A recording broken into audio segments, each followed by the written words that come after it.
Hey everyone! In today's video, I'll show you how to build your own text-to-speech AI application for free, just like this. On a quiet morning, a curious cat stepped outside to explore the world.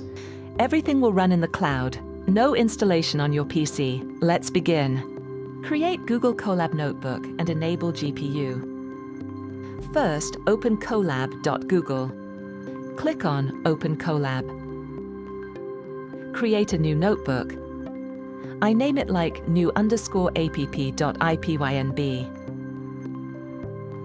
Now let's enable the GPU. Go to Runtime, change runtime type, and under Hardware Accelerator, select T4 GPU for faster results. Step 1. Git clone Kokoro. Paste the command and run it. It will clone the Kokoro ONNX repository. The model is now downloaded. Step 2. Create virtual environment. Run the command to create a new virtual environment. You'll see a folder created named Kokoro ENV. Step 3. Activate Kokoro environment. Run this command. Perfect. Environment is ready. Step 4. Set up Pinggy tunnel. Run this command to install Pinggy tunnel. Great, installation is done. Then run the next code block to start a Pinggy tunnel. It will generate the public URL like this. Step 5. Build your text-to-speech application.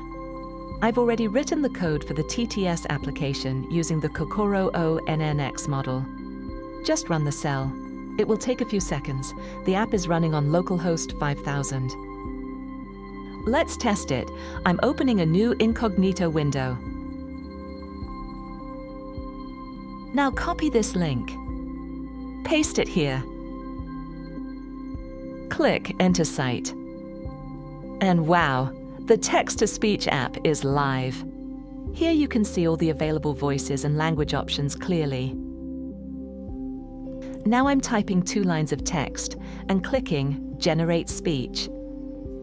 It's generating and... On a quiet morning, a curious cat stepped outside to explore the world. Little did it know, a tiny blue butterfly would lead it to the adventure of a lifetime. Oh my God, it sounds insane. You can also download the audio. Use it for your videos, business work, or any project. The Google Colab link is in the description of the YouTube video. Just open it, run the steps, and share your own text-to-speech application using Pinggy. Thanks for watching.